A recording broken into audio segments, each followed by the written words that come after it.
I noticed that when I was doing the mindfulness, um, as I'm hearing the prompts, I was thinking a lot, uh, but I was a little bit lost. So I feel I'm a lot in my head in finding um, different linkage, possible linkage, but it's hard for me to do that and also feel how I'm feeling. Um, and then when I was hearing the phrase, like reality is always perceived, all of the by combination of present and past, and then uh, internally I was like, yeah, I agree. Yeah, so that's what I noticed that was happening inside myself. Yeah, so it's interesting to experience that. Thank you for sharing. What you just shared is an important quality of our system. We have finite attention, right? If attention is preoccupied with thoughts or being drawn towards thinking, then the like I use that light source analogy as our attention, you as a light source, like a street light. Whatever we pay attention is like shine the light on. When the light is focused on one thing, the thoughts, it's hard to divert and to we do pay attention to multiple things that sometimes yet the quality of the attention diminishes really quickly. Mm. Yeah. I can share Yeah. also. Okay. So at the beginning, when you say like where your attention went, I noticed my attention went direct to my feet, so to feel the present moment. And the second place is my breath. I notice I'm breathing. And then there's a lot of mental diet and conversations. It's mainly focused on like I'm telling myself to notice my sitting position, like do not hunch, pay attention to your back, like relax your shoulders. And then I remember my physician told me like don't sit too long. And then I started to worry like okay, I relaxed my shoulders and the pressure go down. Then will I be like am I sitting too long? And then all those worries. And when you say like the combination of past and present, I just realized like when you say past, it feels like the voice is on the left side, and then present and feels like on the right side. And then there's even colors. This side is more bright, and this side is like dark. And then when you say like, okay, now focus on our meeting, and I feel like it's like a Zeus, and then if there's a combination, and then focus on the middle, like to the screen. It's very funny. That's Hmm. amazing. That's just Yeah. so amazing. Yeah. Yeah. The way we do the mindfulness exercise, even though in your manual you find some scripts that written out by Deb, but if you've been to a training or those webinars with her, she never uses the script. And the key is we, whoever leads the mindfulness, we are truly also trusting this present moment, whatever comes to me. in this moment. A curiosity or noticing as we just start, take a examination of what I'm noticing in this present, that can take me anywhere. Each day could be different, each hour could be different. And as we start to really examine, I also have an analogy, the visual. Actually, I can show you just a street light is our attention. Then over the street light, you probably see that on some streets, it's a surveillance camera. That's like our awareness, because we have the ability to notice where our attention is at and redirect our attention sometimes when we are aware. Oh, I'm being pulled to different things that I don't want to pay attention, so I want to redirect. But so much time our surveillance camera, that awareness is off. We are on autopilot.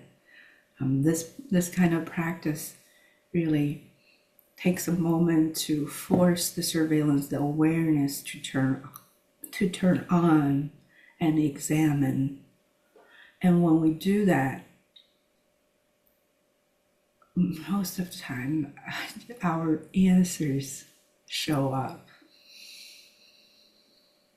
Our usual patterns show up.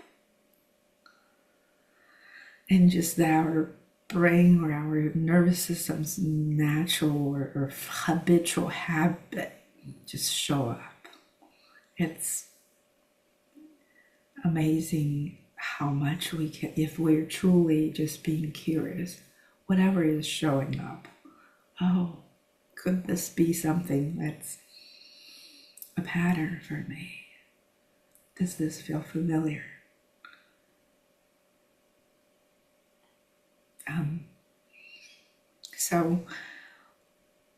I'm just giving you this information about how we do the mindfulness right now. I'll be leading for most of the meetings.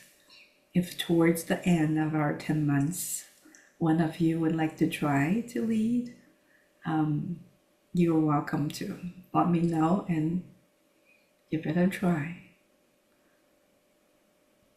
And if you are following me and you are noticing patterns or thoughts as you are being put so-called under the spotlight and giving the prompt, right? That itself can be a trigger for all answers showing up. That itself is a practice. But the safer the environment, the more familiar you feel, your system feels, the less triggering or the less stressful. Your answers are more settled for you to be curious.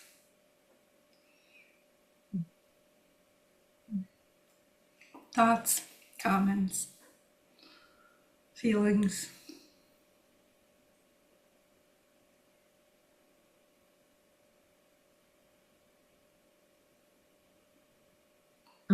I have one question is when you say our answers show up in the mindfulness practice, um, for example, what SiYeung said, her sort of like went away, and then is that a sort of answer? And for me, would it be more visual? Is that the answer that you were talking about? Great question. Yeah. For SiYeung, I wonder if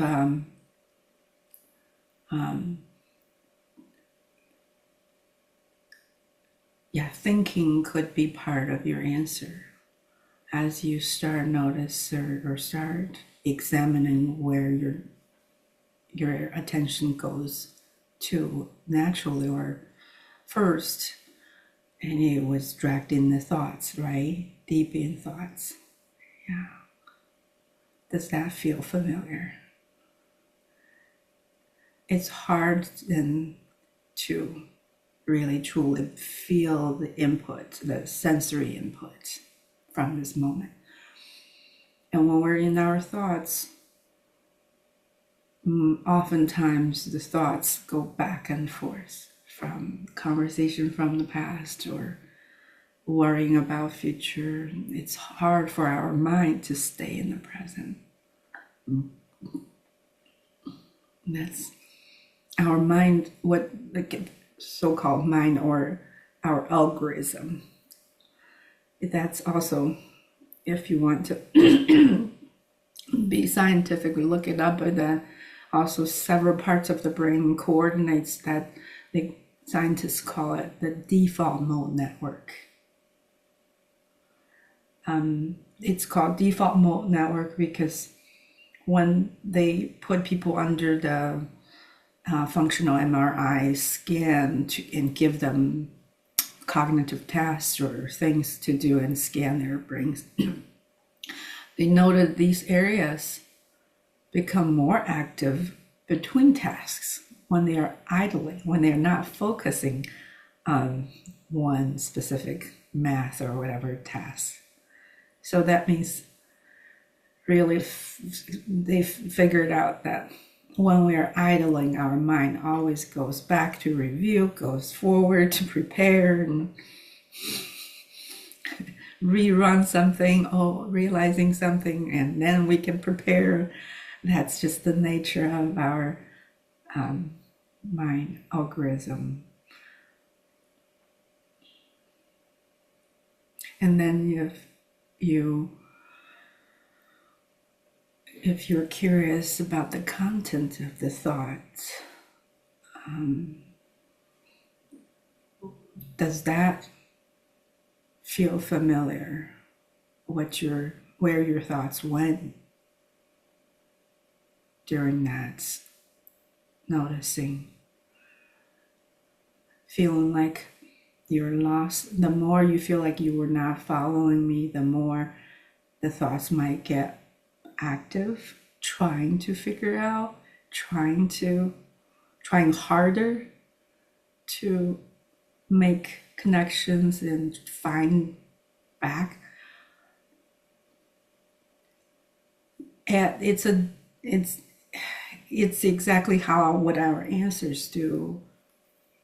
Feel like I'm some threat I'm not following, and then putting back the pressure on yourself, working hard, and as your thoughts working so hard and figuring it out, more of your attention is diverted away from just hear whatever Liz is saying, capture next word or next sentence. And it's okay to not follow along perfectly. That so the nature of the answer, I wonder if that feels familiar. The fact that a little worried that you were lost, you were not following along, then your mind was working harder.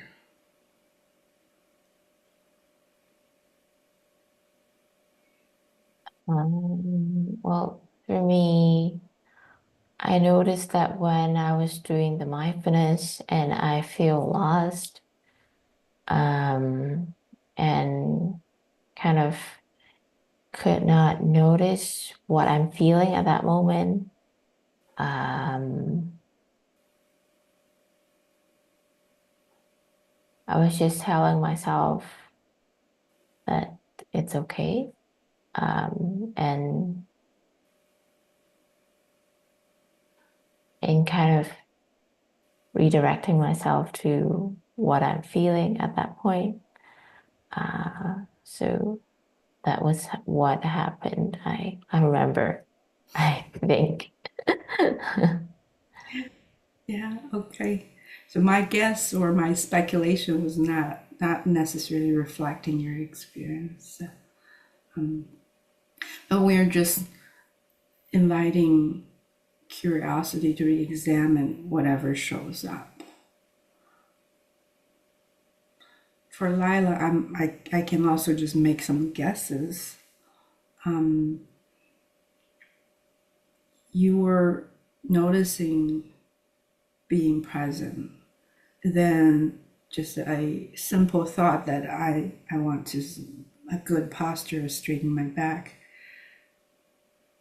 gotten you to what is the right thing to do or healthy doing. So that is bringing up past and then I'm hearing I heard that brought up some more judgment and whether you are sitting straight enough or you're sitting too much or that just pulls you away from being present.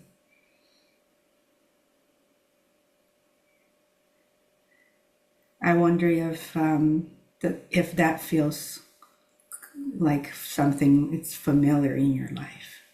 Noticing I'm not doing something the right way or the best way or supposed to be way, and more of that would be dredged up and I'm not doing anything right.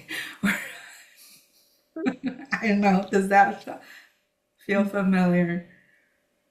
Um, Sort of, but I guess it's more fear of death.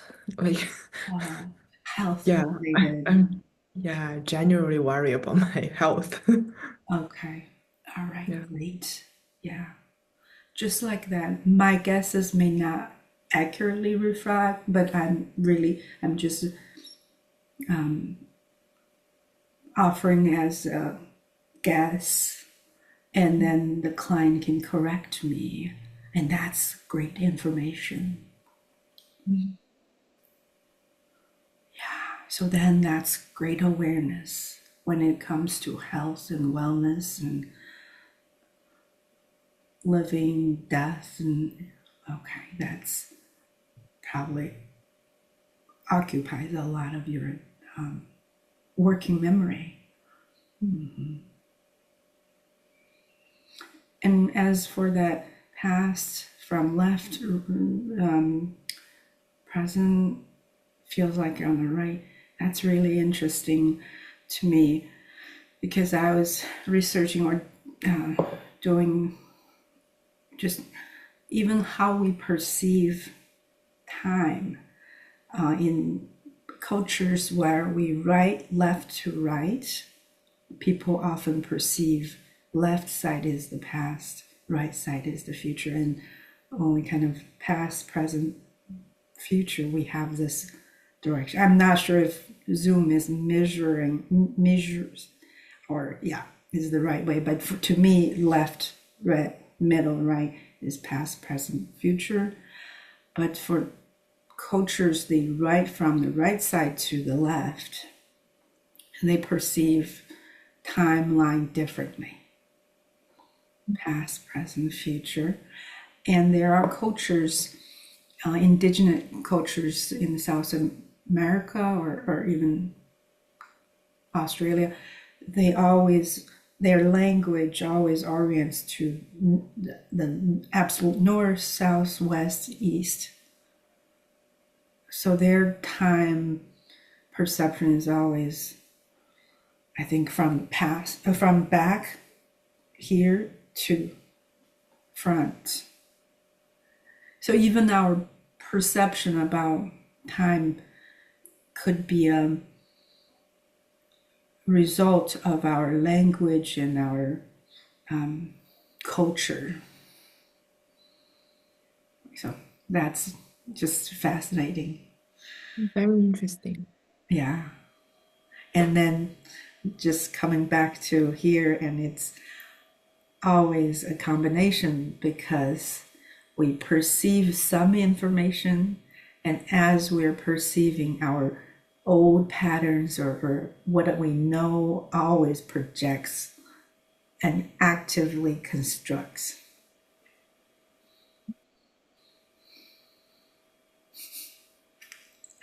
I'm getting you guys into deep into the stuff. I can share a video about this.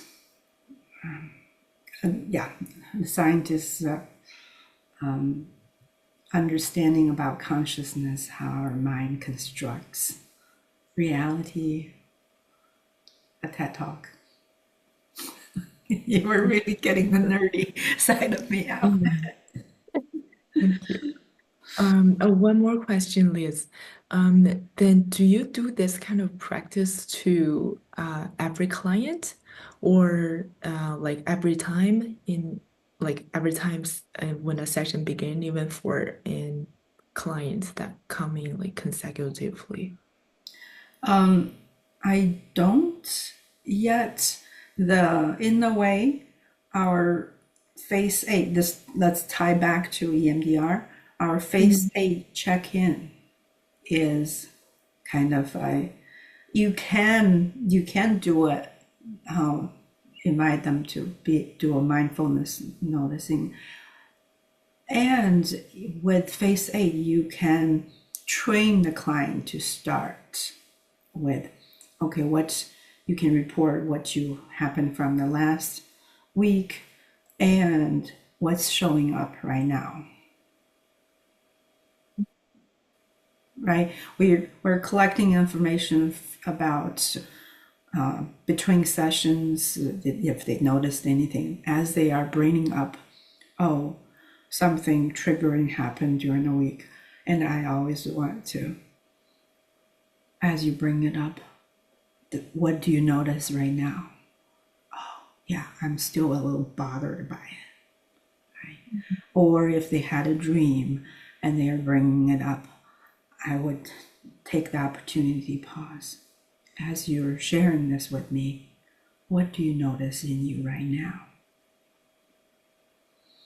And these are all we can see if they are still triggering or activating in the present. And my job is to see how these present disturbance might be connected to the past. mm. So instead Um, of chasing a cow, crisis of mm, the week, they probably brought a, okay. And as they are talking, I might gently pause. Would it be okay to take a pause? What are you noticing right now? We can talk and talk and spend the whole hour talking, or we can find the true roots and help you to clean up some of the root, because we know it's probably the present situation might be triggering or even harder to handle because it's linked to earlier mm. vulnerability or pain. Okay. One more question, Liz. This for me, well, to me, sounds like a resource you can use for a highly dissociated patients if they can't focus in the middle of the process. Like I think I learned in the class that asked the client to point three colors to help them to refocus. Can we use this present notice for them? But the problem is this sounds like very long, like longer, like 3 minutes, something. If we use this instead of pointing out three colors, will it be difficult for the client to continue the EMDR process? Like, With my clients, any client that has a tendency to dissociate, we really explore their experience with dissociation quite a bit before we go into reprocessing.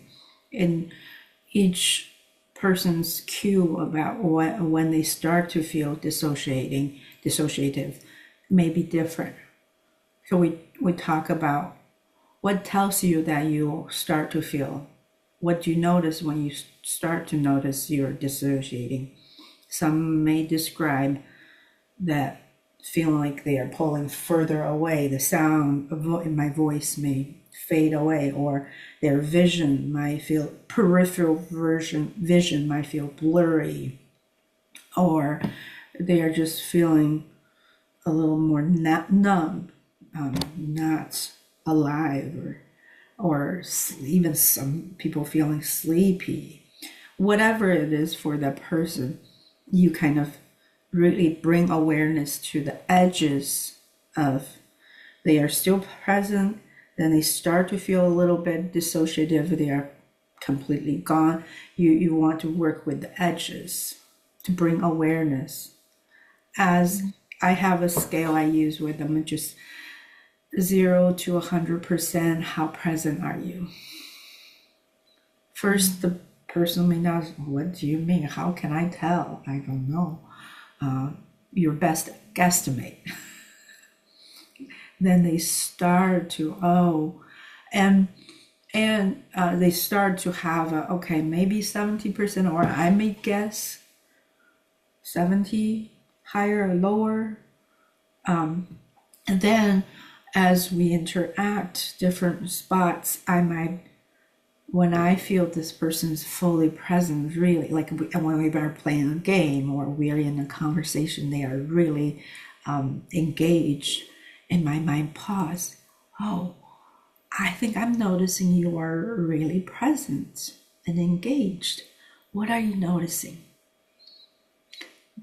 Do you feel like you are 100% here with me? I guess so. Okay, so they can establish what 100% feels like. Right? So it's these little things get to learn from each individual's edge of starting to become a dissociative and having a language to describe the degree of dissociation, and they become, their surveillance camera becomes good at catching it. And we might even try and encourage them next time, if you start to feel you're getting dissociative, would it be okay to pause me and just notice that? And if the noticing or the grounding, it's a grounding technique, is very helpful as they just start to feel a little dissociative and they are still aware. I say they are 70% here, 30% starting to pull away. And all our present moment sensory input in the body. Vision is a big one. Hearing or just touch, start to feel the body's boundary. Push your feet into the ground. Straighten your spine, alignment. All these things. Rub on your face. Or we have a rocking chair in the office. Their feet is constantly pushing and rocking harder, or squeeze a pillow. All these are current sensory input from our body, right? Dissociation is the mind goes into the deep darkness of our skull and away from the body. So all these grounding techniques can help them come out and be more grounded in the present. Thank you. Yeah.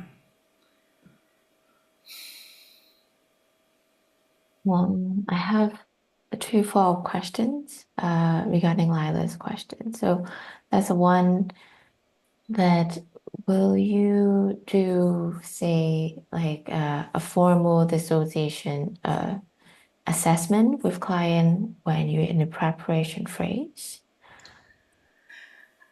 The MGL's recommendation is you do the DES with everyone, Mm. at least Every time. until you feel like you are quite good with dissociation.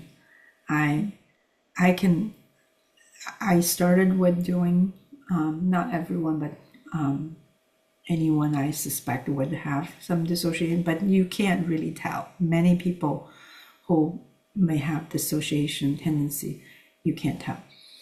And Mm. I want to give a warning is that, especially dissociation on the severe side, they have to dissociate, go away. It's an answer. So the system may not, the system is not completely overwhelmed. Right? Sensory input or whatever, it was too overwhelming, too scary. So then they had to mentally check out. And when this answer is not, there's not enough safety, not enough preparation, when they are forced to be present, the system may not be ready to. So we don't want to tip the balance. If you go into processing too fast, not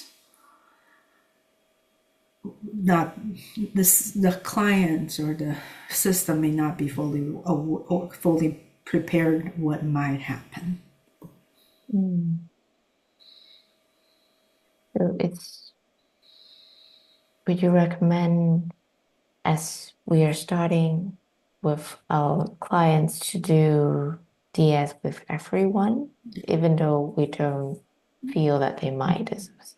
Yeah, Okay. I borrowed this phrase from the Shaolin 功夫 practice， 说拳打千遍，身形自现。The basic forms you were taught, practice it 1,000 times until you can embody it. You feel like it's your own style. Then there are many modifications you can do with the basic standard protocol, yet you feel confident and it's just part of you to justify the modification. Mm. You know why the standard is this way, why this client requires or needs. You accommodate the client needs with some modified way of the.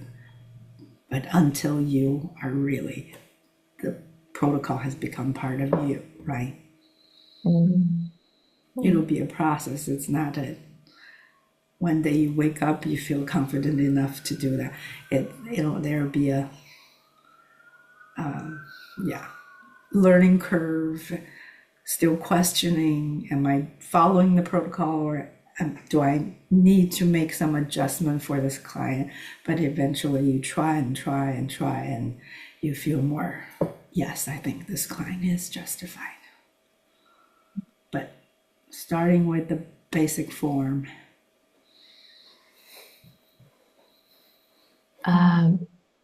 Sorry.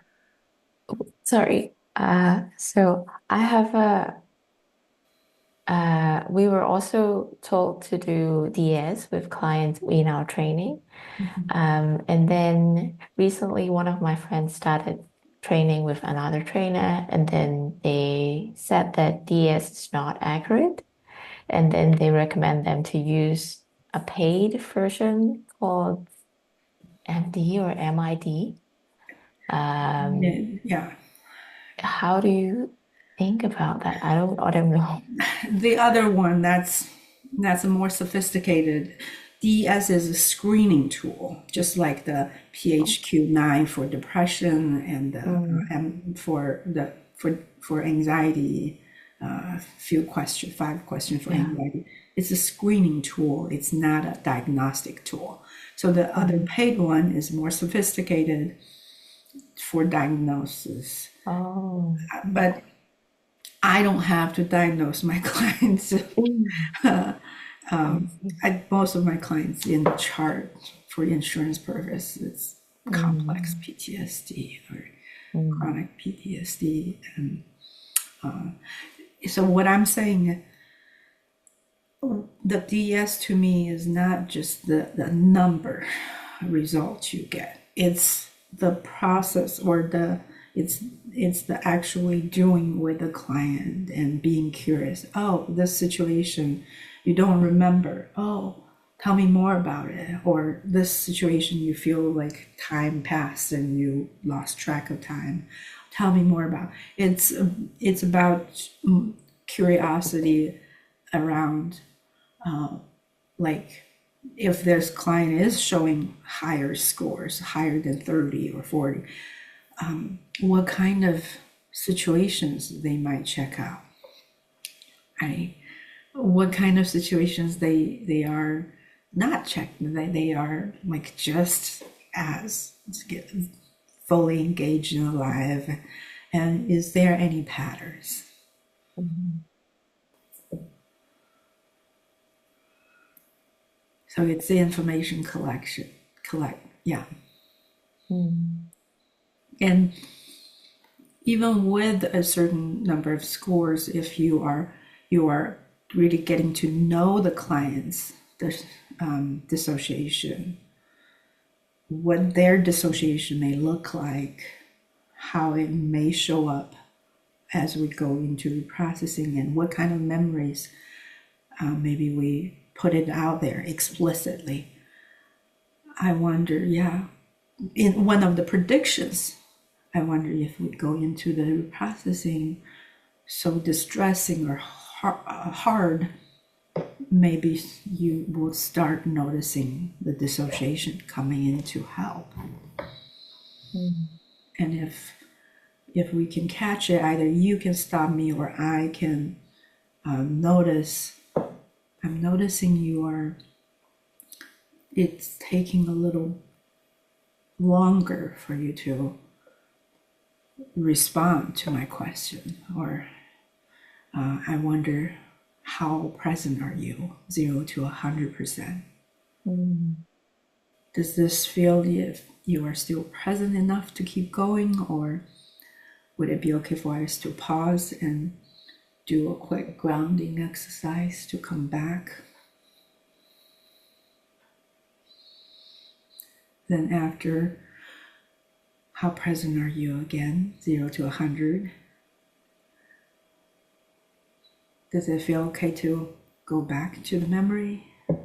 You're right here with me. We're just helping that little you to reprocess that past memory. If they said yes, okay, then when you bring up the original memory, what do you notice now? Right?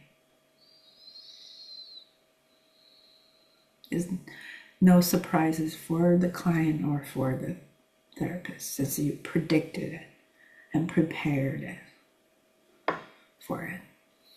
Mm. Because I actually did the DES for one client, and it's just one question. Like the first time I got her score is very high. It's like 22 something. So I checked the note. It says either PTSD or like DID, a possible DID. But we did one session like after preparing and stuff. And the second time I see her, I sent her the DES again, and her score just dropped to 4.9. It's so drastic drop. So is that normal? So I don't know. I do recommend you do it in person with the client, or with the client virtually or in person, so Mm, you can actually ask the questions and see their response, and maybe clarify some of the questions. depends on the client, how they're processing, reading comprehension and processing and ability. They may read it and not quite understand it and circle one, or they might Mm. want to have clarification. And I think it's helpful for you at least to start with. It gives you more information. But it could be, I'm guessing, one possible could be the client the past week or past a few days, they are more present. So that's what goes into their reflection. In the past, might be, but it could be as they process through some memory and just things are less triggering or less stressful, they can be more present. The answer, remember, the answer is triggered by perceived threat. It makes sense. Thank you. Yeah. And follow up No. with Lila's question. Do we Can do, I can I pause for a yeah. second? I would like to invite you, both of you, to notice.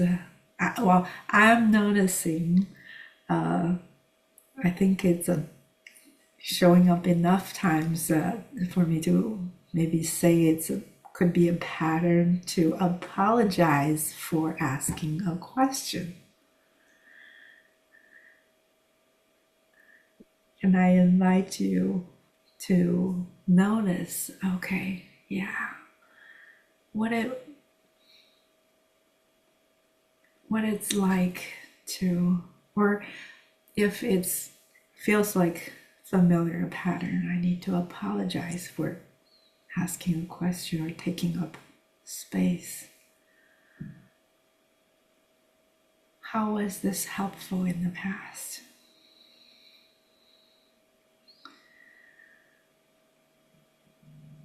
Is it still needed here, now?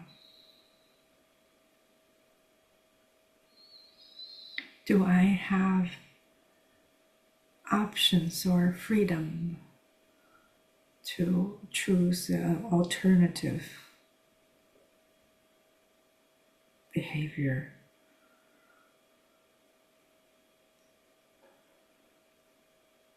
It could be yes, or it could be no.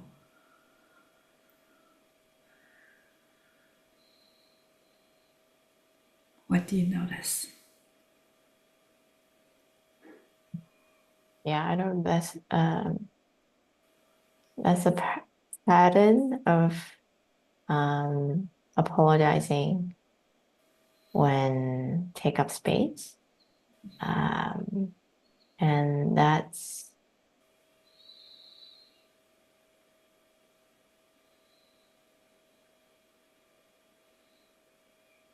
I don't know what's the function of that. Um, but I do feel as growing up, there's a permission of not do that. That's a stronger one. That that's a voice of, is it okay to not do, or like it's okay to not apologize?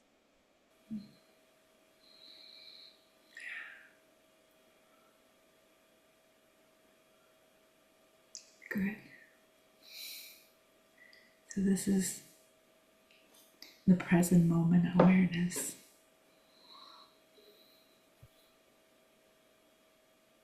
Go ahead. Okay. Yeah. So, do we do DS with the client, say, if we are doing the history taking or preparation phase for more than one session, do we do that at the beginning of each session? Or it's just like for the first time that we're checking in with the client? I don't think you need to repeat the DS many times. I think as you start to do resourcing or get to know a guy, I would recommend you do the answer. And DS, you can think of DS as another tool for you to get to know one specific set of answers around dissociation, how present they are. And once is really, I think you have enough information, and as you really go through the questionnaire and talk through the experiences, you based on what you get from that, and then you may continue to refer back to what your findings your from the questionnaire. But I would not recommend repeating that. Oh, You become, that information becomes an explicit shared awareness between you and your client. Oh yeah, this might be a situation your system need to kind of dissociate. That it's helpful to recognize. So then you have really juicy information to go off from that questionnaire.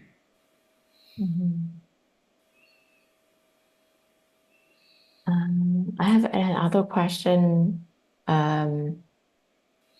about, because we were talking about sometimes when client talk a lot, and then we will just take a pause, ask them what they're noticing. I've tried it once with a client who talk a lot. And then the client was saying that they were looking for connection in the talking. Don't feel, because we were kind of using the online, there's a ball going from left and right. So she was saying that if I was just doing the processing, it feels like I can do it with like a machine. You don't need to be there. So she feels that there's a connection when it's in talking. So that's one part that she mentioned.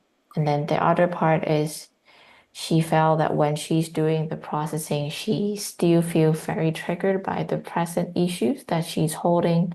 She wants to talk about that first, otherwise she'll be distracted going into the processing. Great information, right? As you pause and talk it through with the client, and then what I'm hearing is that the client, there's a deep longing to be connected and to be heard, to be understood, and to be supported. And I wonder if talking and talking and talking became an answer to try to get what she really need. That's the second best alternative, but she's so wrapped in her own thoughts and talk, and that becomes the barrier of her truly feeling your connection with you and presence. And disconnect from her own deep whole system experience, but wrapped here.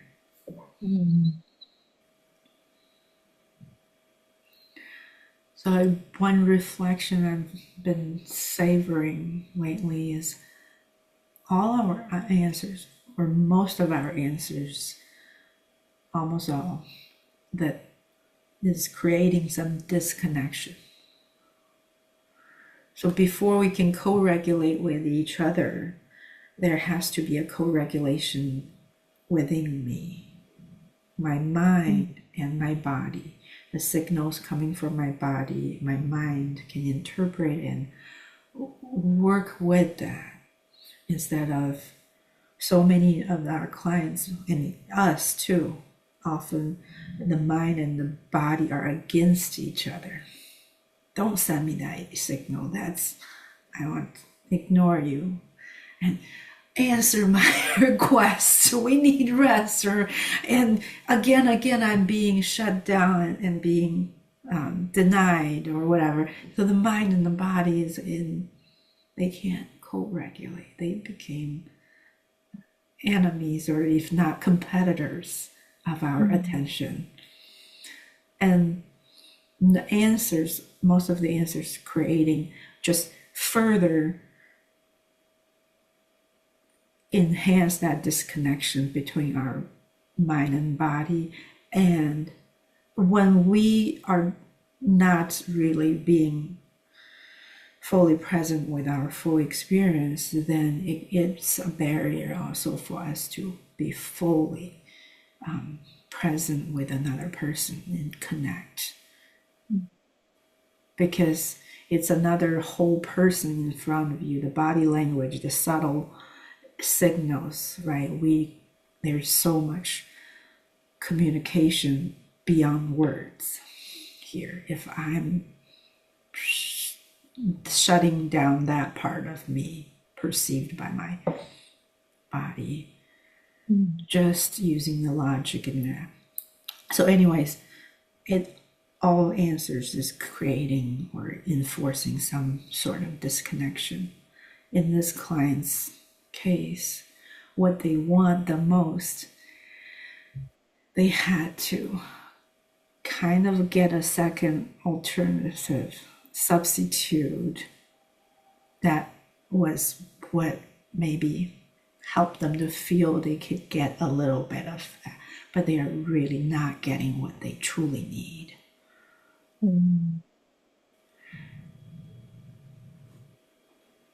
That's to really conceptualize that. Then back to how would you work with this client, right? The 5 C's again, until you can fully, sincerely appreciate this answer. You don't even make a contact. When you bring it up, you want to be able to really, you are sincerely appreciating. Wow. I'm just noticing, or thank you. It's so great that you can verbalize that. Talking has been the only way to get you feel some connection. And I wonder if that helped you. Yeah, can you tell me more how that was helpful in the past? Right? If I don't talk, I don't even get any attention or whatever. Right? That's so helpful. And until they can fully really appreciate that, and also I might invite them, as we are just appreciating this together without words. What are you noticing? Do you feel I'm connected? Do you feel a connection between us? Do you sense the connection? Do you sense this being understood? Even though we're not talking. What it is like in this moment.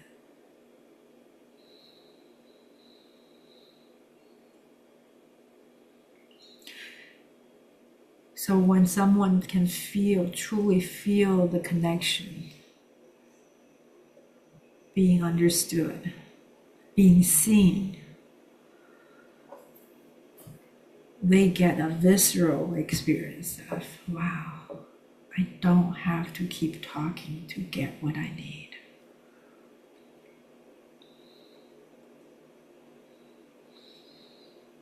Or whatever your use the present moment as your there's so much information you could, if you can be truly present and be curious about what's showing up.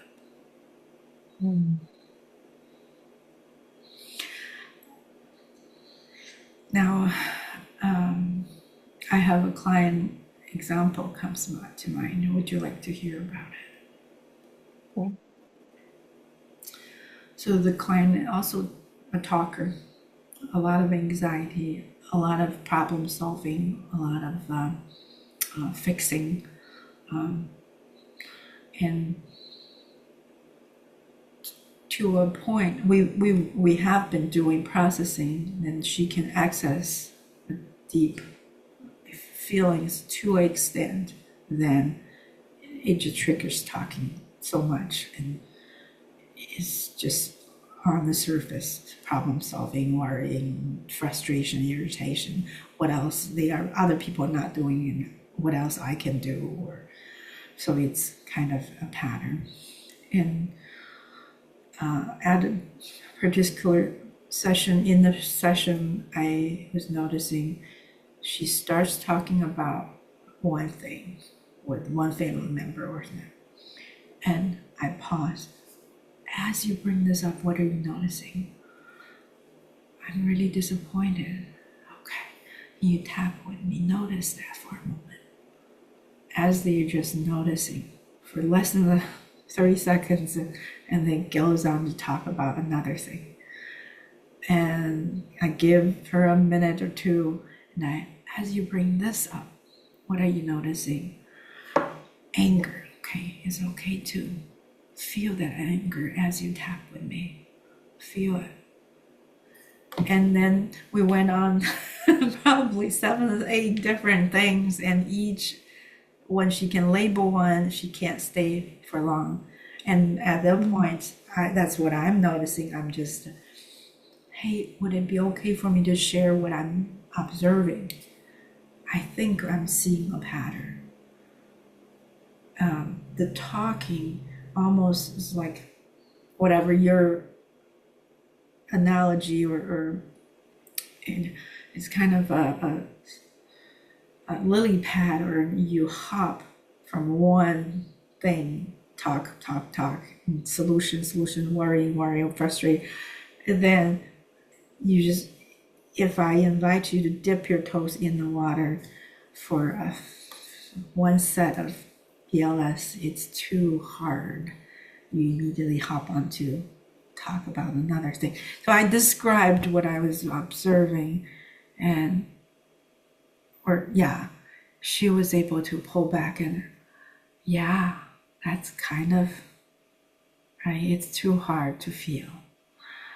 And then I forgot exactly the exchange of words, right, to invite her to, wow, notice how helpful talking has been when there wasn't someone to really hold space for your deep emotions. You had to keep figuring things out, keep solving problems, all that. And she was feeling sadness. And another answer we kind of noticed, she would start chuckle, talking about something hard, but start chuckling or making fun of it. And I also reflected back to her, I'm noticing you start to find it funny or chuckle at something. I wonder what is this chuckling helping with? Then she became quiet and noticed, and she said, it's kind of one of those things, if you don't laugh at it, you have to cry. Then we got to, is it safe enough to cry right now? And tears started rolling down.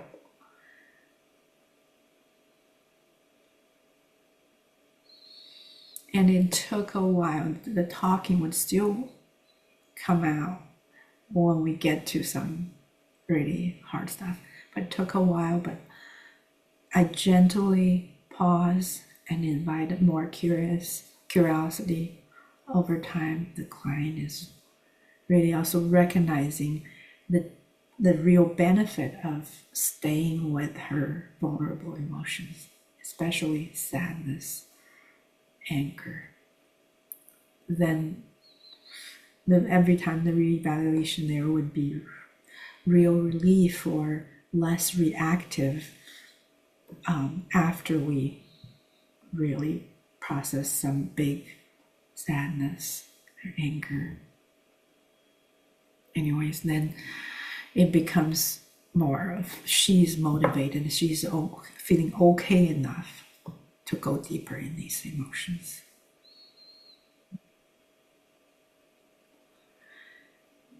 No two clients are the same, but really be curious about the present moment, what's showing up. Mhm. Thank you. Thank you for sharing. And I actually find a lot of common things in the client that you share and my client. Yeah, thank you. Noticing the time, let's take oh, how many minutes? Let's take a 10-minute break. Come back. Let's go straight into the video review. Yeah. All right. See you back in 10 minutes.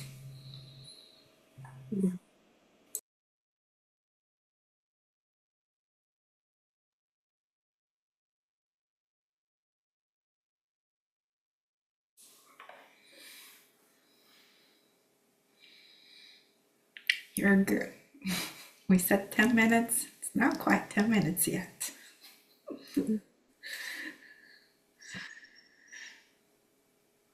All right.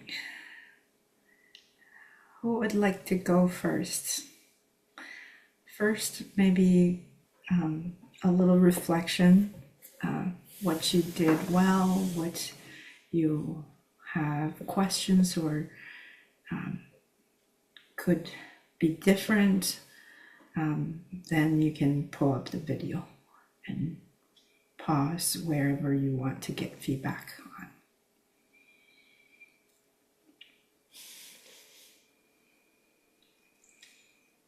Then, if I have anything to add, I will ask you to pause at different spots. Also, reflect on this. I did ask you to try to go through that again. Finding the root under the answer, how was it compared to last time? I feel it's different and I feel better. And I talked to this with the SiYeung as well. We find there are questions that are very helpful, uh, especially one question like when you are uh, like what you gonna do and when you're doing this, what's difficult for you. And that's very efficient way to find patterns. And mm, I think once I strictly follow the script, um, without like jumping back to the future, Yeah. feels it's really like trauma memory focused. And even for me as a client, I can feel that I am more activated, feeling sensations than before, if my mind isn't jumping. And Yeah. things, well, if for things, if I could, that I can do better, is I feel it's still a little bit stiff for to do the whole process following the script. I think partially it's because of the language, um, like the struggle when I do the script with the SiYeung. Mhm. Yes. And while I was doing it with the SiYeung, I was thinking, how can I apply this to my Okay. Mandarin speaking clients, especially like what's difficult for you to do. Then, so I was sort of distracted while doing the following the Okay. whole process with SiYeung. Um, and also a little bit confused when when linking scripts together. Okay. I'm not sure, like, because the first one I remember there are three parts. And the second one is it's very similar to our regular script. So I wasn't sure, like, should I ask for three questions in a row and then go down to focus like a funnel, or should I just do one? So I ended up just focus on one question, but I'm not sure if I was doing the whole process was right. And yeah, that's the whole reflection of the work we did. Yeah. Great. It does take quite some practice to get good at you kind of get a good sense at where you need to get the client to what Mm. you're receiving information. It could be from anything, but you're trying to extract and go towards the true activation source. So it does take practice. One is about trying different worksheets. Another is just you doing it with more and more clients. You become good at extracting because whatever the client says to you, if you can see and extract and assist the client to go deeper each level, right? Each question, that is more effective or efficient. And it does take a lot of practice.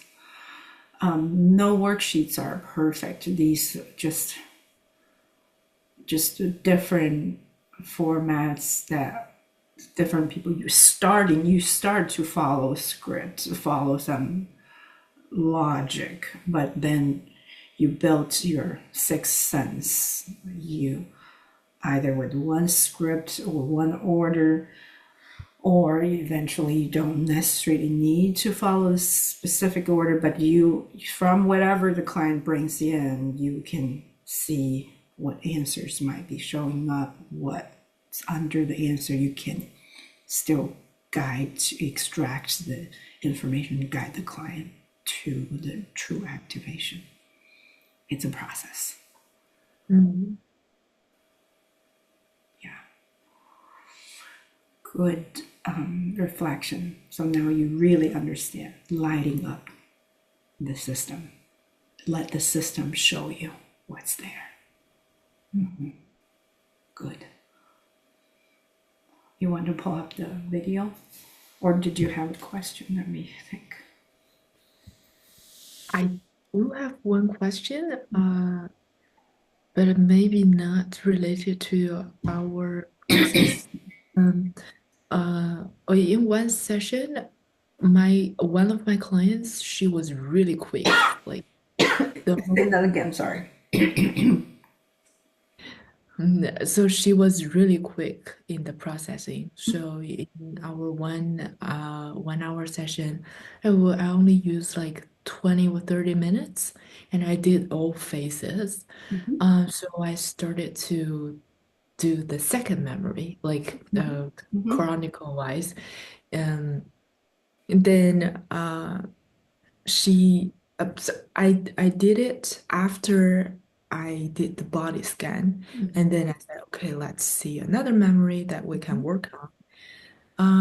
But and then after we actually did three memories, and she was mhm. really fast. And then after all three memories, three body scans, and I did the container. But I wasn't sure if I did in the Do phase 7, closure, then container. Uh, I did a container first and then Okay, then closure. Okay. Mm-hmm. yeah. So I wasn't sure should I do body scan and closure and container and then do another memory. I think Um, what you did was good. If the body scan was clear, mm, I won't closure. The closure is really at the end of the session. You can go into another memory. Yeah, oh, okay. no problem with that. Okay. Just the speed of processing. No two people's systems are the same. Again, Mm, trust the protocol. If there were things not fully accessed and processed, it will continue to show up. mm, I might just be aware or at some point be curious if, yeah, if you always reevaluate, right? If we could, at some point, if I'm curious, some of the earlier stuff might still have some deeper stuff. I might, I wonder if this, whatever current memory you're working on or present trigger you're working on, could still have some effect, lingering effect from the earlier memory. When you bring up the earlier memory, how disturbing does it feel now? Would it be okay to reevaluate? Just double check. mm, When in doubt, reevaluate. But it's possible that client can process through multiple memories a day or a session, or one memory taking up months to process. mm. And I have another question. Like, I have clients, like different clients saying the same, giving the same response. Like they are saying either like, okay, I can only see your fingers moving and I can't think of anything. Mhm. That's one very frequently brought up a sentence, a feedback. Mhm. And the second one is, okay, I can only repeating my her NC and his NC and I can't think of anything. Um, so like they is that so I was like, every time I hear this, I was always thinking like, should I continue to tell them go with that? Or I don't know. I just don't, I feel they are sort of like went out the rail. If they are just following my instruction, because at the beginning I told them to say this repeatedly. So I was thinking, do I need to do a an interwave? Say like, okay, now just I you can see this memory as looking as from the movie screen again, and then let everything flow. Because sometimes there are people just stuck with, okay, I only mechanically repeating the sentence. So do I need to remind them or just go with that? I'm curious, what are you noticing in you as you bring this question here? Mm. Right now, what are you noticing? I'm just very worried. Mm. Does that feel familiar for you? For things that I'm not sure of, yes, usually I'm very worried, and especially for other people that involved, I don't want do harm to them. Right? Mm. Does that sound like could be a layer of your answer? Worry about if you might harm other people or you might be causing some harm. Yeah. Can you think or feel, you have any clue how this worrying was helpful in the past? Mm,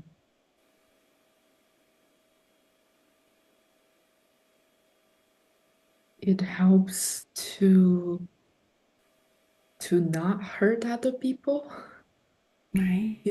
and stuff. Yeah. Keeping yourself really vigilant. Or Keep safe in a way. Say that again. Keep myself safe in a way. Oh, right. If you are not causing anything harmful or bad for others, then probably then you won't be retaliated or Yes. okay. Mm. There you go. Then you became good at that, right? Double check, triple check, worry again, and quadruple check if I'm causing any harm. That means other people might would bounce back. The harm would bounce back at me. The consequences, right? You became good at doing that. What is it? What does that when you are doing that? What is you really want but not getting? Mm.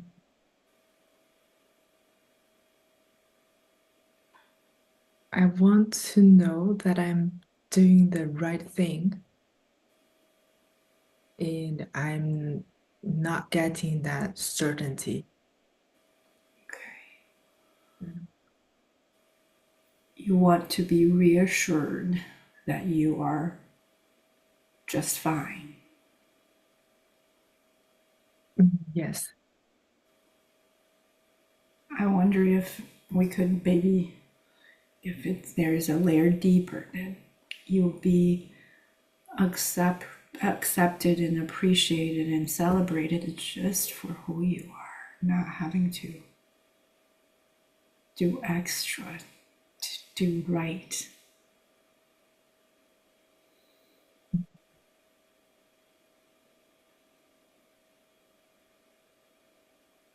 I can try, yes, but probably when other people involved, I'll be more cautious. Would Right. not be that easy. Yeah. I guess what I'm hearing is when you are in the presence with other people, you always have to be doing the right thing, being careful or being sensitive to others, giving others what they really need, not to take any missteps in order to eventually protect yourself.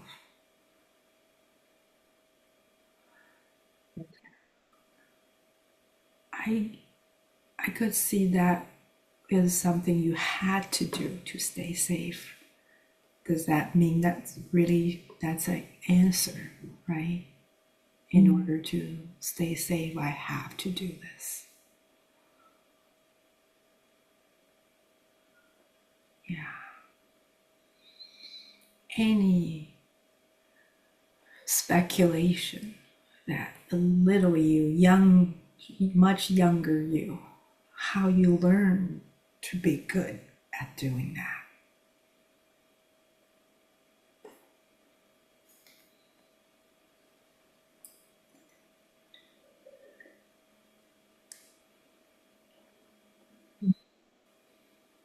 I guess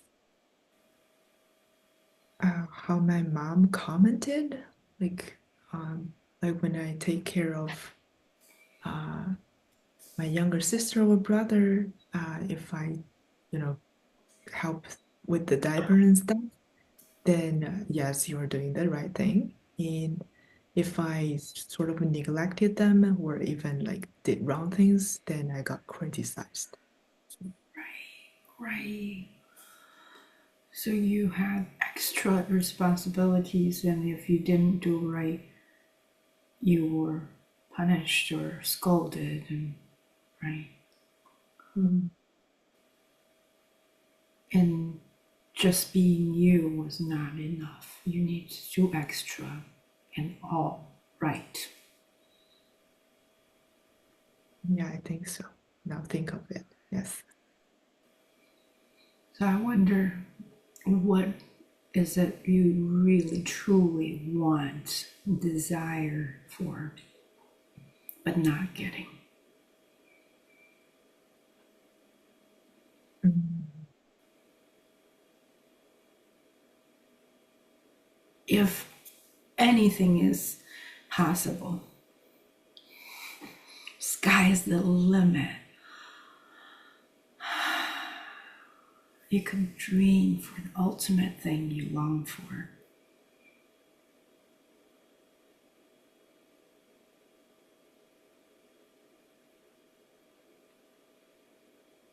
Yes, it's the feeling of enough and whole.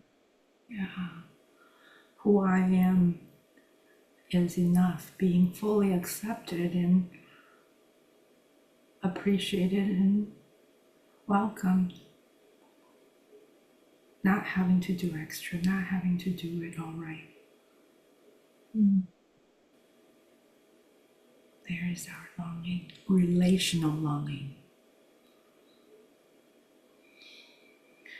The word relational is here because it's one thing to feel safe when we are away from all human beings. It's another to feel safe in relationship with other human beings. So we are not looking for a safety when we are cut off from others. We're looking for a relational longing in relationship with others. What I truly long for, desire, as being reflected or in relationship with others. In this case, you long to be safe, but also be safe to be you and be accepted by others and celebrated by others for who you are, exactly who you are. Whatever you do, okay to make mistakes.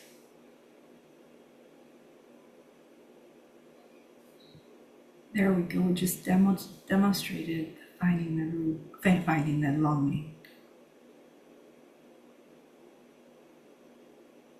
Thank you, Liz. That's quite on the spot.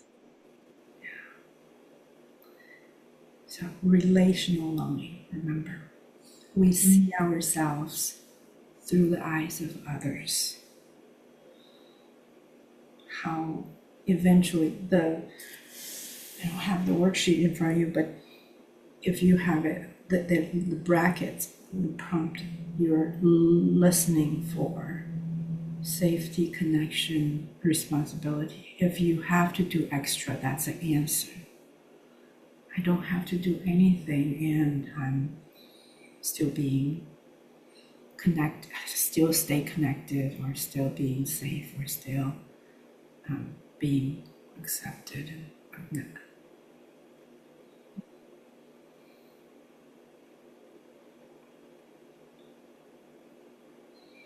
What do you notice? Uh, I notice a sense of relief.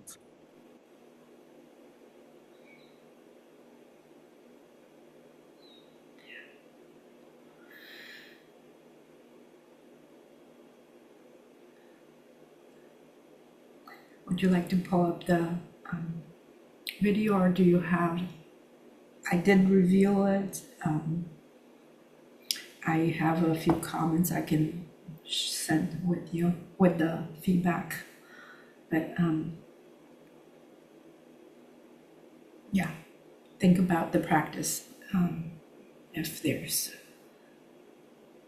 maybe one spot you want to show or ask for feedback, what would that be? I think I need some time to think, and also I don't want to take up too much time Okay. from SiYeung. Mm-hmm.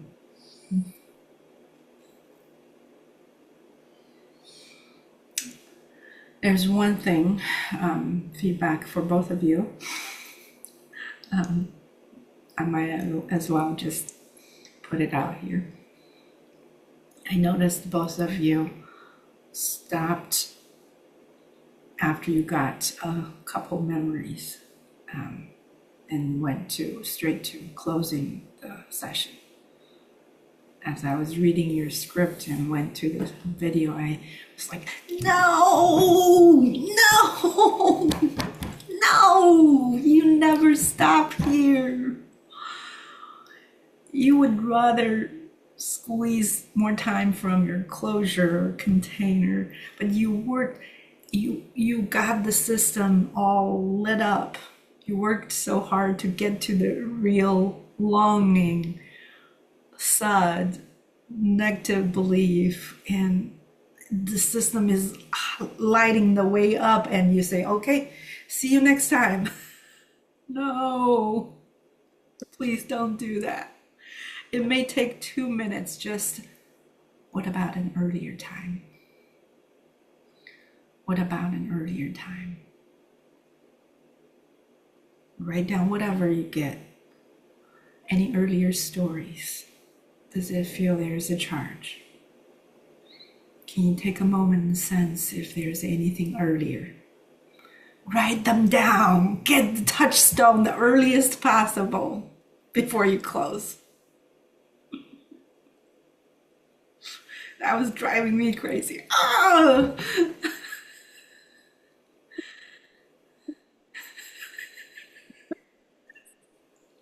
I have to say that.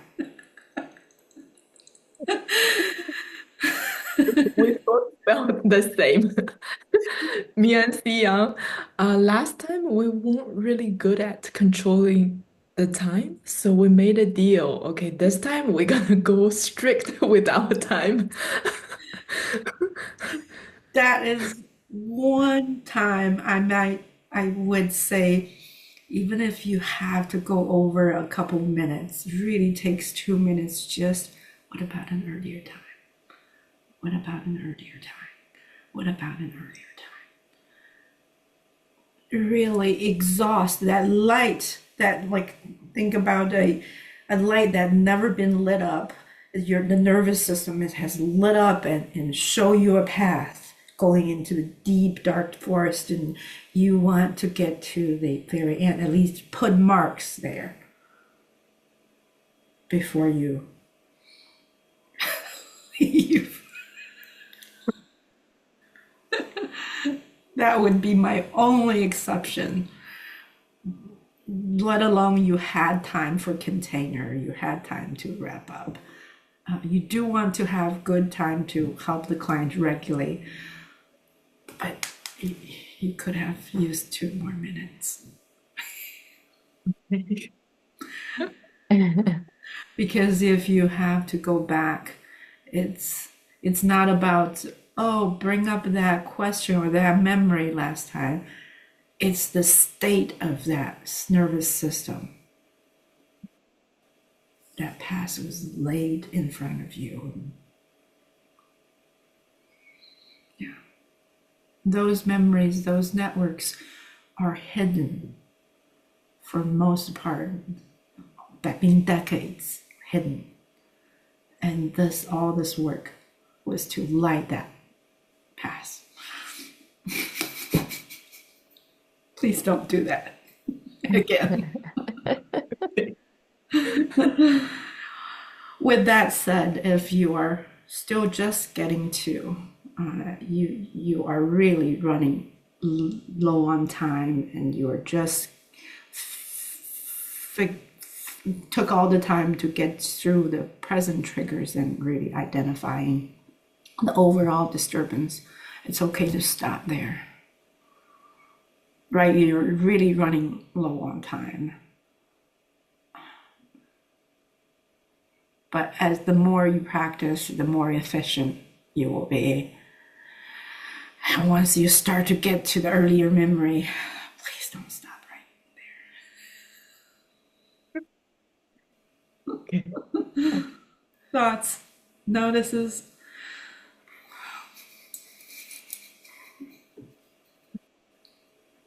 That's true. Because when we finish on time, well, at least for me, well, my focus was like, okay, let's do container this time, but I want to follow exactly the script. So I might need longer time for container. So the 30 minutes sort of like condensed. And then but feels very strange. It feels odd to just end there. Yeah, yeah. So yeah, next time when you notice something really odd, be curious about it. Mm. And there's just so much in these worksheets and scripts. There's so much wisdom in there. It's designed to like been validated by so many smart people. Um, so follow the script. Again, when we say strictly follow the script, we really want you to follow for phases 3 through 7. The container, the more you do it and tailor it to the client, tailor it to the time frame. You don't want to rush it. You really want the client to re-experience it, but you don't have necessarily have to follow it all the next steps if the client is organically already have their container ready, identifying whatever, right? So and phase A, reevaluation, you are familiar with what you are looking for signs of continued processing, and it's okay. It's not strictly scripted. You just know, oh, these are prompts or these are areas I want to kind of cover because you want to have an idea how much or if the client continue to process. I'm looking for really signs of the old memory or old behavior is changing to any new information, new behaviors, new experiences. As I'm process something really hard, now I can approach things without less being less with less triggered, or I can say no or new behavior. Oh wow, look at celebrate new behaviors too, new experiences, because those are new data points for the client's algorithm. Oh, I'm actually have the power to choose, or what I used to be afraid of, now I can do it, and it's okay.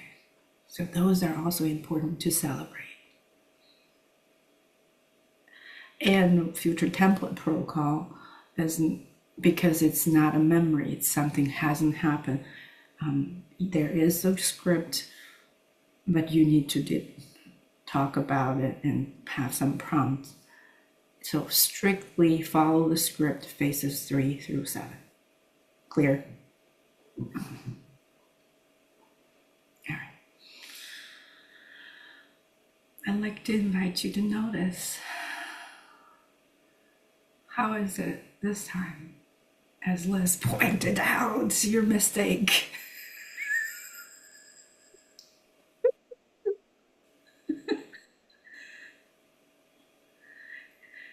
Is there any similarities to the past experiences about making mistakes or finding out you made a mistake?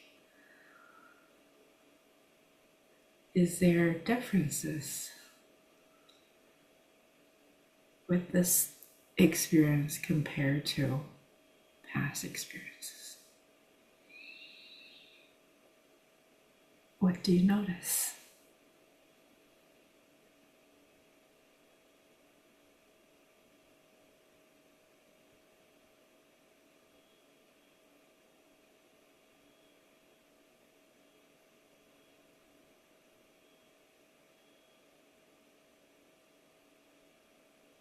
Well, I feel, the moment you point out, well, I feel that I deserve it because because after our recording, we sort of sense, it it really not getting to the touchstone memory.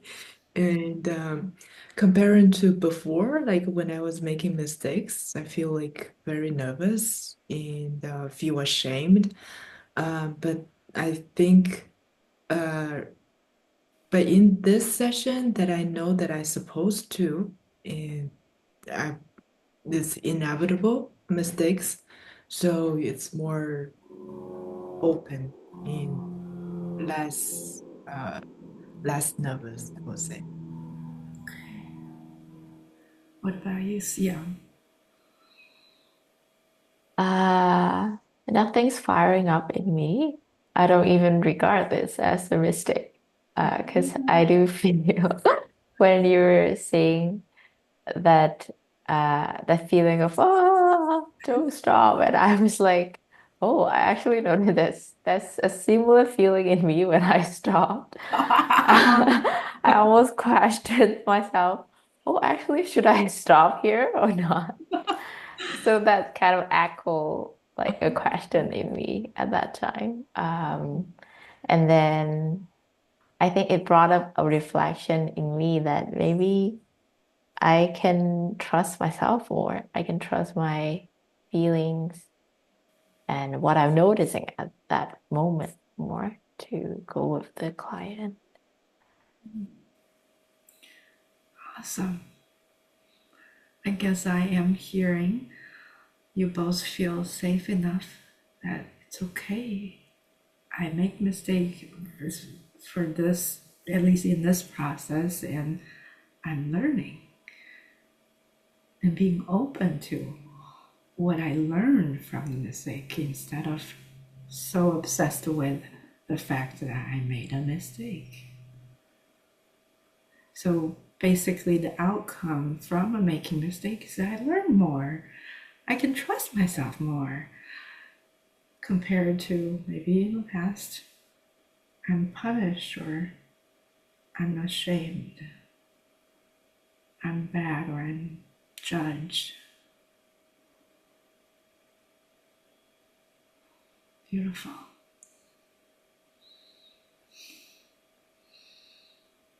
Yay. Make more mistakes. And you don't know when you're making mistakes, right? That's the thing.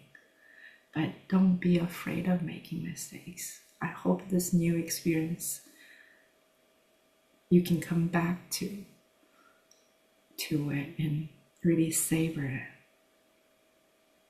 Fear of making mistakes doesn't make sense. I want to learn more. It's safe to. It's the only way that I'm learning and trying new things.